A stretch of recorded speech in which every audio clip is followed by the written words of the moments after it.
السلام علیکم ورحمۃ اللہ وبرکاتہ۔ طریق حج، سفر حج کے آداب و کیفیات۔ حج کی سعادت حاصل کرنے کے لیے روانگی سے پہلے مشورہ لینا اگر چاہیں تو بھی یہ بھی ایک مستحب ہے۔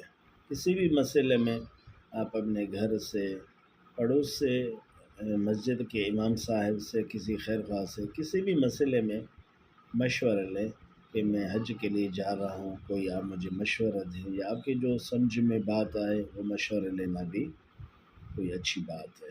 اگر کسی مسئلے میں استخارہ کرنا چاہیں کہ میں اب جا رہا ہوں، جو فلاں مسئلہ ہے اس میں استخارہ کرنا چاہتا ہوں، اس میں 2 رکعت پڑھیں۔ اول میں رکعت میں الحمد کے بعد قل یا ایھا الکافرون، دوسری رکعت میں الحمد کے بعد قل هو اللہ پڑھیں، پھر جو دعا استخارہ وہ پڑھیں۔ تو یہ بھی ایک مستحب ہے۔ باقی مجھے حج کرنا ہے یا نہیں کرنا ہے، واجب میں فلاں جگہ پہ یا مکروہ ہے، ان میں تو استخارہ کی اجازت ہی نہیں ہے۔ کار جو خیر ہے اس میں استخارہ ہوتا ہی نہیں ہے کہ کوئی شخص اچھا کم کرنا چاہے پھر کہے کہ میں استخارہ کروں، یہ ٹھیک نہیں ہے۔ فرض، واجب، مکروہات میں استخارہ نہیں کرنا۔ باقی کوئی ایسا مسئلہ ہے، میں جا رہا ہوں حج پہ، یا پہلے زمانے میں جس طرح آدمی پیدل جاتے تھے، کس راستے سے کہاں سے مجھے گزرنا ہے، یا میں پیچھے سے کیا فلاں میرا ایک مسئلہ ہے اس کے متعلق کرنا چاہیں تو اس میں بہت بہتر ہے، کوئی حرج نہیں ہے۔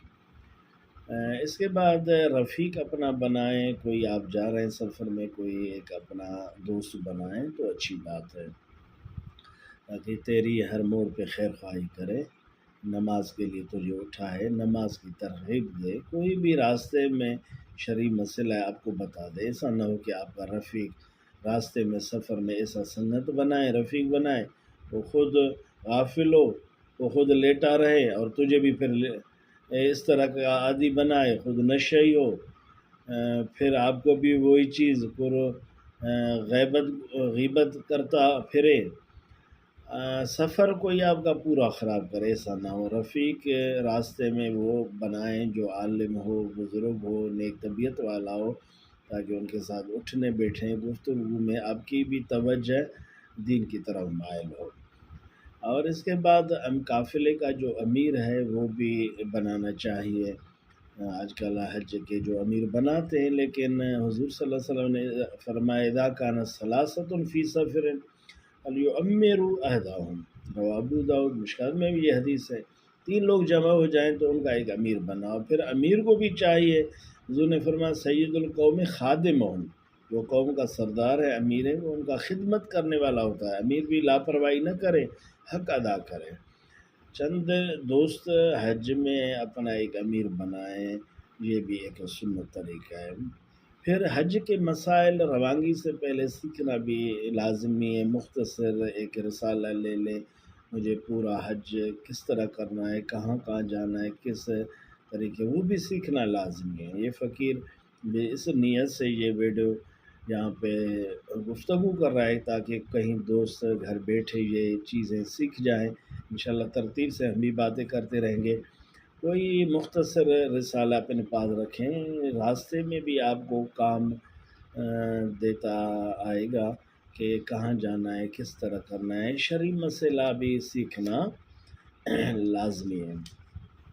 اور سفر میں بھی پھر حسن معاملہ، ہر معاملے میں جذباتی مت بنیں، غصہ مت کریں، راستے میں ایسی حرکت مت کریں، سب سے آرام سے، صبر سے، اس طرح کا معاملہ ہوتا رہتا ہے وہاں پہ رہنے میں، رہائش میں، کمرے میں، اٹھنے بیٹھنے میں، پانی میں، کھانے پینے میں، پھر اس میں بھی آدمی کوئی اس طرح کی حرکت نہ کرے، حسن اخلاق سے سفر میں آرام سے رہے، پیار سے رہے۔ جہاز میں روانگی کے ہوتے وقت بھی وہ سامان اٹھائے، اتنا بستر ہو، اضافہ نہ ہو، وہ سب سوچ سمجھ کر مجھے یہاں سے کیا لینا ہے۔ ایک آپ مسواک لے لیں، وہ بھی سنت ہے۔ عصا ہو، اگر آپ کی کچھ عمر ہے تو یہ بھی سنت ہے، اگر تکلیف نہ ہو کنگھی آپ اٹھائیں۔ چند موسم کے لحاظ سے اپنے کپڑے آپ اٹھائیں، صابن اٹھائیں، شیمپو استعمال کرتے ہیں وہ آپ اپنے ساتھ رکھیں، ایک لکھنے والا پینسل ہو وہ اٹھائیں، ایک ورق ہو تاکہ یادداشت کہیں اچھی بات ہو، وہ اگر گرمی ہے تکلیف نہ ہو تو چھتری بھی لے کر یہاں سے لے کر جائیں، ضرورت کی چیزیں یہ سب آپ لے کر جائیں، لیکن اپنے سامان کا بھی خیال رکھیں کہ مجھے کتنا سامان ہو، ایسا نہ ہو کہ ایئرپورٹ سے جہاز سے آپ کے سامانوں کو پھر وہ بریکیز بھی جو صندوق آپ لیں گے تھیلا وہ بھی اچھی طرح سے اچھا ہو تاکہ راستے میں پھٹ نہیں جائے، اگر پھٹے گا پھر آپ کے سامان بکھر جائیں گے، پھر ان سب چیزوں کو آپ کو خیال رکھنے کی ضرورت ہے۔ انشاءاللہ تعالی یہ فقیر مسکین آپ کی خدمت میں حصص میں بیان کرتا جائے گا، اللہ آپ کو نصیب کرے، دعا میں یاد رکھیں اس فقیر مسکین کو، دعا کریں اللہ اس فقیر کو بھی نصیب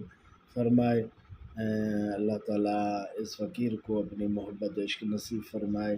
اس ویڈیو کو ہر دوستوں تک ہر جگہ تک پہنچانے کی کوشش کریں تاکہ ہمارے جو دوست مسلمان بھائی ہیں بالخصوص حاجی حضرات ہیں اس سے فائدہ لے سکتے ہیں۔ اس فقیر مسکین کو اپنے دعا میں یاد رکھیں۔ والسلام، خدا حافظ، اللہ